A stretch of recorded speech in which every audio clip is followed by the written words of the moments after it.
Hello and welcome to the Winged Agenda's coverage of some MTG Arena drafts. My name's Jesse Marshall. This is our first foray into MTG Arena, actually. So it's good to be here with you. As long-time listeners and observers would know, we've done a lot of Netrunner content over the years, and we've recently been doing a bit of Twilight Struggle content.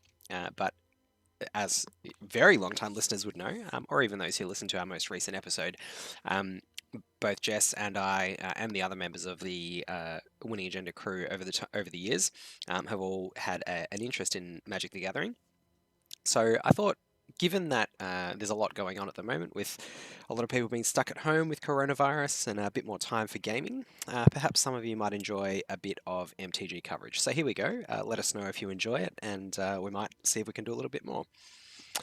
So as always, with packs, it's always nice to see a mythic rare. To give a bit of context on this set, we thankfully don't have a timer on MTG Arena Draft, so we can take a bit of a second to set the scene. Theros Beyond Death brings in a few interesting mechanics. Constellation rewards you for enchantments entering the battlefield. We've got the return of Devotion, which counts the number of coloured mana symbols in permanents you control. And then we've got a sort of unearth style mechanic called Escape, which is a little more repeatable than Flashback and other graveyard mechanics, but it's limited in the sense that rather than exiling the card itself that you escape with, you have to exile a number of other cards from your graveyard in order to use the escape ability, which acts as sort of the limiting factor on how often you can use it. Cards like Ox of Agonis here is 5 to cast but only 2 to escape, so like a lot of the best flashback cards, the escape cost is actually lower in terms of mana cost, but this is at the higher end in terms of number of cards you need to escape, so it's 8, which is quite a lot, and in a limited game it's going to be quite hard to use the escape ability. So we'll just evaluate this, I think, as a reasonable turn 5 play that you might be able to play at some point later in the game if the game goes really long. So it's a 5 cost 4/2. When it enters the battlefield, you discard your hand, then draw 3 cards. It's pretty amazing on an empty hand. Obviously, with red decks in most formats, you're looking to get rid of the cards in your hand reasonably quickly. The exception to that in this format is red-blue cards, where you might end up with a few more cards in hand. But nonetheless, I think having a 5 cost 4/2 that can draw you 3 cards when it comes into the battlefield in certain situations is still pretty strong. In terms of other choices in this pack, Thirst for Meaning's okay. It's kind of a mediocre uncommon, very similar to a Thirst for Knowledge. Soul Reaper of Mogus I do like in kind of a token-based deck, but there are actually fewer token generators than you might expect, aside from Omen of the Sun and actually Hero of the Nyxborn, as well as a few other red cards that create Satyr tokens. There's not really that much common token generation going on, so I found Soul Reaper of Mogus a little harder to use than you might expect, although it is worth mentioning also the 3 cost to sacrifice a creature can be quite awkward in terms of mana, like that's on the reasonably high end, but I do like cards like this in black that give you that kind of longer game capacity to stay in the match and draw more cards. Aros' Blessing and Omen of the Forge, both decent removal. Skophos Maze Warden is good because it can hit really, really hard if it's unblocked, and it's a pretty good body in this format for 4 mana. Loathsome Chimera is another good example of an escape card. It only needs 3 other cards to escape, but it's 5 cost to do it. But like Ox of Agonis and a lot of others, it comes back with a +1/+1 counter on it. Some have multiple. So all in all, I think we'll take the Mythic. There's quite a bit of red. To be honest, any of these red cards I'd be reasonably happy to wheel. Even Portent of Betrayal is okay with cards like Soul Reaper of Mogus. 7 cost for the combo, but stealing their best creature, killing it, and drawing a card in the process is not too bad. So yeah, we'll take the Ox and we'll see where fate takes us. Entrancing Lyre is very good. It's an icy manipulator of sorts, but rather than having to pay 1 every turn, you just pay the creature's power once and then it stays tapped. It's slightly more awkward than Icy Manipulator to go moving around because it costs obviously the power of the creature rather than 1 to go tapping a different creature each turn. So I have found, I had a deck where I had 3, I think, in a draft once, and it was good, but also a little mana intensive and makes for some awkward turns where you need removal and to deploy a threat as well. And the 3 cost is not insignificant to get it down to the board as well. I'll probably take the Heroes of the Revel over it. So it creates a 1/1 when it comes into play. It's a 5 cost 4/4, but it pumps all your creatures when you target it with things, and obviously targeting it with spells, target creatures with spells is easier in red and white because you have some red, white, and blue all have some decent enchantments, enchant creatures, some auras, as well as red having some decent other sort of targeted instants. So the other options, other than Entrancing Liar, might consider Centralize as sort of a later pick, but probably not a second pick, particularly off color. Yeah, having an enchantment with Escape, an aura with Escape, I should say, has proved to be, I think, a little more powerful than I initially evaluated when I first saw that card. I also do like Aspect of Lamprey as a Mind Rot with upside.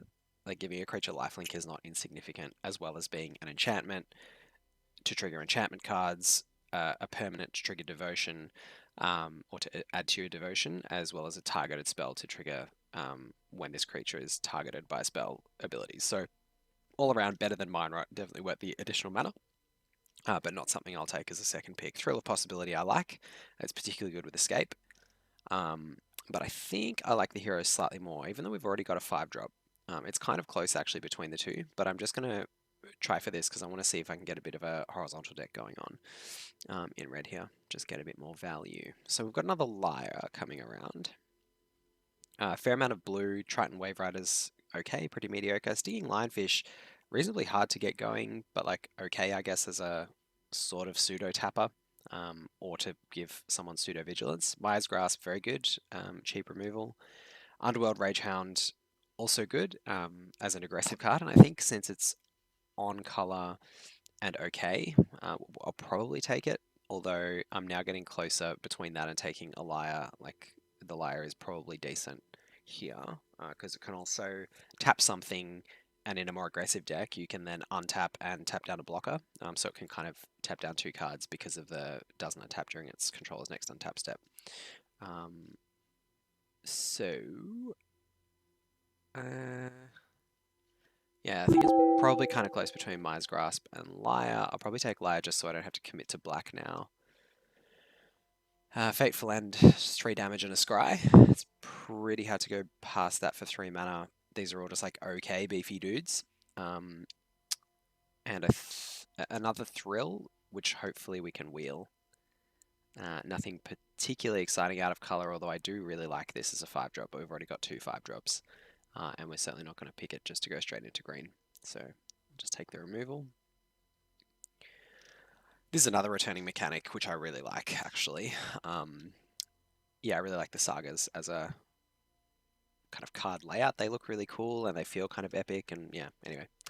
That's enough about them, but I do quite like them. Reverent Revelers is okay because it can gain haste, so like 3 cost 2/2 haste is decent with the ability to kill an artifact, but there aren't really that many relevant artifacts, aside from obviously the Liar, but yeah, there's not really much by way of artifacts that I'd be worried about in the format. Huntmaster is just kind of a devotion pump when it comes into play. Okay, in a red-green deck where you're wanting to beat down. But I think there's probably a little more synergy in red-black than red-green, and I do quite like Timorat. Although so some of the creatures in this cycle have power equal to your devotion, and some have toughness equal to your devotion, and probably toughness is not really where we want to be in this deck, but and also 2 black is a little annoying, although obviously good for triggering devotion. Leaner of the Lost Pride's okay. Red-white is a combo that I like. Birth of Meletus, more of a defensive card, so I'm not super keen on that. Pious Wayfarer, I don't love playing 1-drops generally. This guy's okay, but again, not amazing. So I'm probably leaning towards Timorat or Leonin of the Lost Pride. I think Timorat is probably just slightly better as a 2-drop, so I think we'll just go with that. This is a really interesting one. Furious Rise, good in this sort of deck where we've got a lot of 4s, and is another card where things like Scophos Maze Warden, even though it's starts off as 3 power, it's pretty easy to get it up to 4 during your turn. And having 4 drops that trigger this, so you play this on turn 3, play that on turn 4, it's pretty sweet for card advantage. Yeah, I have quite enjoyed the potential card advantage that Furious Rise can give you over the course of the game. Glimpse of Freedom is okay as a think twice, but again, exiling 5 other cards from your graveyard, I think we're going to have other priorities probably for unearthing. Sorry, for escaping. Underworld Charge is another okay escaper. Pretty good on the red-black aggro side of things because it's a 3-cost 3/3 and the cart block is not so relevant. Another Underworld Ragehound, which at this point I'm starting to think would be nice to wheel, as well as some very premium removal in this set. Being able to exile enchantments lets you get rid of gods. Perhaps not premium because it doesn't hit all creatures, but you're hitting, I don't know what the percentage is, but I'd say probably about 40% of creatures, as well as some relevant enchantments and auras, and able to deal with gods, which you otherwise are going to struggle to deal with aside from sacrifice effects. However, not good enough for us to consider going to another color. So really, I think it's between Furious Rise and these two here. And I'm going to go with Furious Rise, even though it's a little clunky sometimes, and perhaps even more so with an Entrancing Lyre in the deck on turn 3, but I think we can probably make it work with some of this beef that we've already got, as well as some other beef like this that's available at common and generally goes quite late. But I'm going to take the 2-drop here. Yeah, the Berserker's not amazing. We've already got better 5-drops, and we need to start building up our aggressive pressure. Omen of the Sun I really like, but again, we're not committed to black, but I don't think, with where things are headed, that I want to commit to white right now either. Discordant Piper, okay as a 2-drop, but I think I prefer the Ragehound. But the Warden is a good 4-drop, so I think I'm going to take that since we've seen so many Ragehounds going around. Yeah, I would consider taking the Soul Reaper here because we've already got the Heroes of the Revel, and we're probably going to pick up some more opportunities to create tokens, as well as it's okay if you've got something like a Ragehound that you know is going to die, just sack it to the Soul Reaper instead and pick up your card. But I'm going to take another Maze Warden because I really do quite like that guy. And then we'll take one of the Thrills, which did wheel, which is nice. I think the Wave Rider is probably still better than the Lionfish. So just in case we end up there, I'll take that. Nexus Wardens is okay, but it's certainly not an aggressive card.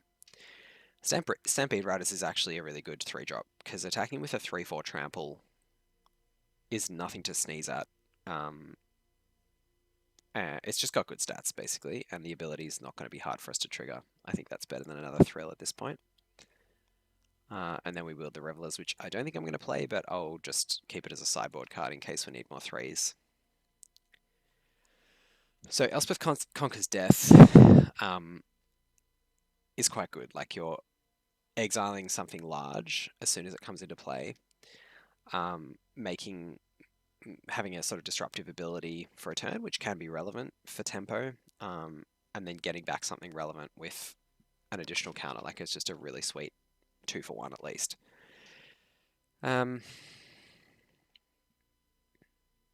Given that we've got Thrill of Possibility, we're not committed to black, and I do like red-white as a combo. I'm totally happy to just pivot to that at this point. Yeah, so I think that's all that needs to really be said about that. Heliod's Punishment, pretty sweet. Careless Celebrant is just a really nice aggressive card because it's hard to block, basically. Dreadful Apathy, though, is really good removal. Iroas's Blessing is also really good removal. I think I prefer Apathy to Punishment. Punishment makes it lose all abilities, but it will come back at some point. Or it can come back at some point. Whereas Dreadful Apathy gives you the ability to exile as well, which is nice. So just to get rid of it forever. Yeah, I think we're going to get opportunities to get more 2-drops, and we'll just prioritize removal at this point. Unfortunate that we have started to pivot a little bit out of black. I mean, that's the other thing to consider is what the opportunity cost of our picks are and of making our decisions. So even though we've got Elspeth and even though we had that option, taking the 2-drop lets us be still more in red and have less commitment into white because Elspeth's Nightmare is just so sweet. I think I will still take it just in case we do end up going back to black for some reason, because I think it's enough better than Sentinel Eyes that even though white's looking more likely at this point, we can just afford to take that. So nothing amazing in red, but again, some really sweet, well, a really sweet black card. This is one that costs more to escape, but when it escapes, they have to sack a creature, so you're getting card advantage when it escapes, which is just really, really sweet. So I think I'll take that because I think it's enough better than these 2 red cards and Sentinel Eyes that again we want to keep that option open. Favored of Iroas is very nice. We haven't got heaps to trigger Constellation at this point, but we do have a Saga and this, and I think we will get more as time goes on. Mystic Repeal, by the way, is a sweet removal spell as well in green, but we're not in green. Hero of the Games is fine. Again, it's got that same ability that Heroes of the Revel has, to pump all of your creatures. We haven't really got a lot of targeted removal early on, like a lot of 1s and 2s, to allow us to get the damage through from our Rage Hounds as frequently, and Favored of Iroas I think is enough better that I'd rather have it. So I think I'm going to take that, even though we're starting to get a little heavy on 3s. Transcendent Envoy, Envoy or Envoy, depending on your pronunciation.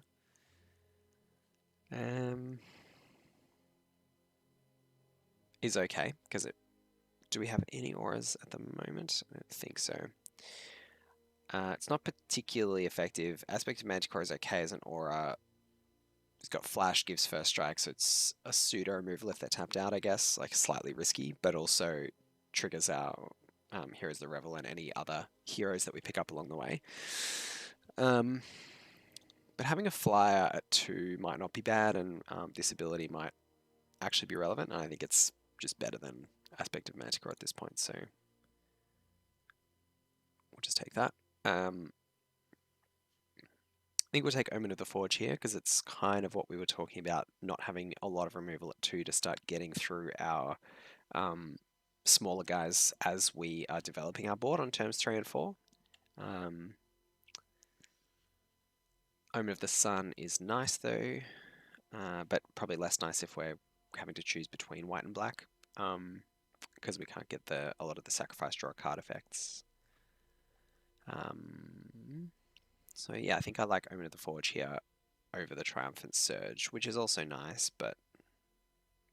And the nice thing about this as a complement in a white-red deck is that a lot of your red stuff is obviously going to deal efficiently with low toughness creatures. Like we've got things to do with 3s, things to do with 2s, whereas the white removal lets you deal with larger stuff, and same with the Dreadful Apathy as well. But I think Omen of the Forge is enough more efficient that it's worth taking there. Might take Incendiary Oracle, which I do like as an aggressive card. It's good because it deals efficiently with the escape cards. And I think, again, it's enough better than Thrill that we'll go with it. Especially since this is better if we're in red-black, and I think it's looking slightly more likely that we'll end up in red-white at this point. I just put a Timorite into the sideboard for that reason as well. So we've got Rage Hounds for days. Satyr's Cunning, although useful, I think we're probably not focusing on going wide at this point.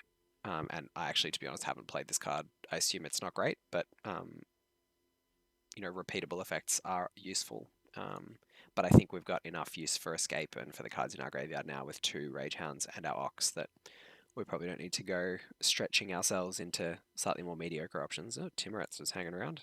Just refuses to go to the sideboard, doesn't he? There we go. All right. Infuriate, again, a card in quite a few drafts that I haven't played, because I tend to shy away from sort of pseudo-giant growth effects. I don't love getting them stuck in my hand at times when they're not relevant, or just getting blown out by the significant number of instant speed removal spells in this set. And I don't mind having things like this in an aggressive deck. And who knows, we might end up with one or two of the 5-drop guy that lets you sacrifice things. This is okay. So again, if we end up in black, that's a pretty decent threat. And we'll take a thrill. Put it in the sideboard for now, I think. I'm not hugely keen on playing more than one of them, and our card quality is quite high. And we have Furious Rise as an opportunity for card advantage as well. Final Flare, good removal. Icon of Falling Stars, though, very nice bomb. Being able to revive Elspeth Conquer's Death is nice, but also just being a 6-cost 4/4 flying is really sweet. We don't have heaps of other enchantments to bring back, and we're probably going to be exiling a few with all our escape stuff, but we can think about Dreadful Apathy, Omen of the Forge, and Elspeth Conquer's Death, and be more careful of them when we're using our escape abilities to try and preserve them for when the Archon comes around. So I think we'll go with that. I think it's enough better than Final Flare and Phyrexia's Libation, which is sweet, but I think we can afford to give a miss here. So another Liar, which will, again, I think give that a miss. Sacrificing is not a huge feature of what we're doing thus far, although we do have Omen of the Forge, and this triggers off any sacrifice of permanence. And it also triggers off sagas as well. So there are actually a lot of things in the set that trigger this. And the ability to ping stuff is not irrelevant. So I kind of don't mind that as a 2-drop, although I do already have quite a lot of 2-drops. But yeah, I think there's quite a few options there between this as another good 3, the Blood Aspirant or the Incendiary Oracle, or just go in again for the Liar, because taking out their best creature is pretty sweet.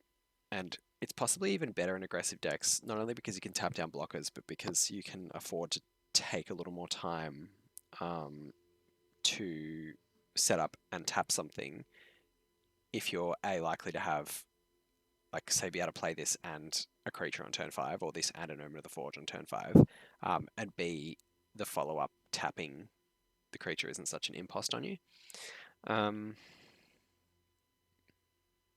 But I think we'll let the Liar go and go instead with the...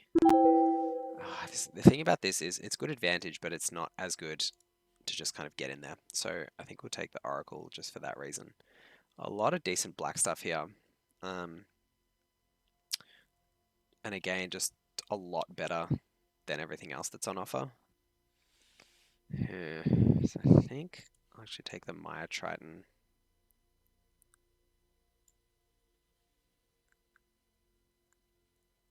So Hero's good, gives us 2 creatures. And can get pumped, although we don't have heaps of the good auras. So perhaps Stampede Rider is better. Yeah, we really just haven't probably maxed out the synergies. We haven't found ways to generate large numbers of satyrs or soldiers. We've sort of just got a couple of cards that do that, but then we haven't got the ways to get value from those yet. So perhaps either Stampede Rider or Revoke Existence is better, and maybe we even hope that we can wheel the hero. I think I'll take the Revoke Existence at this point. Phalanx Tactics is a way that we can get some value out of going wide, so I think I might just take that for the sideboard, although it's kind of hard. Like, we probably don't have enough in black to justify going back to black still, but we've just ended up with enough that it's a bit annoying. But yeah, I don't think I'll consider playing the Soul Reaper. So I think I'll take the Phalanx Tactics just as like a maybe in deck building to at least get some value out of the cards that are letting us go wide. Furious Rise. So our Underworld Rage Hounds come back as 4s. These guys are functional 4s. These are 4s. And Stampede Rider is not. So we've got a few 4s, and this is a potential 4 as well. So a few. This is good for our favorite Virus, but not a great aggressive card. I think maybe a second Furious Rise is okay. So here we go. One might not even be okay. We'll think about it. Sentinel's Eyes, I think, is going to be good for us here. +1/+1 Vigilance is good for a lot of our creatures, and it's even better when we've got Furious Rise. Arena Trickster is also really nice. Um, how many instants do we have? 1, 2, 3. Not heaps of instant speed effects. So I think that we'll take the Sentinel Eyes and just give that a go. Probably could take another Rage Hound and just go Hounds all the way down. I haven't tried that sort of really super aggressive deck. Like I've tended more towards the value enchantment-based Constellation decks, and even where I've been playing red-white, tended to prioritize that sort of thing. So maybe this is better. Final Flare, let us get some value out of those token generators. So I think we'll take that.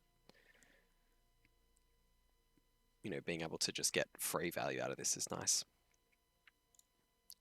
Stampede Rider. Okay, looks like we didn't wheel the hero, just a bit annoying. The red-white one. Okay, maybe that's just silly to take that. Maybe the bronze sword is actually useful. The equip cost on this is just so expensive. And really we're not that short on power. Like it's better when you have more of this, so we're probably not even going to end up playing this. What we're short on is ways to clear out blockers. We don't really need a random flyer either. So I think I'll take this just in case we do end up splashing black. We'll take this, but we're not going to probably even play the first one. Alright, so that's where things ended up. I'll come back with the second video with deck construction and round one. So thank you for watching, and we'll see you shortly for deck construction and round one. I've been Jesse Marshall for the Winning Agenda.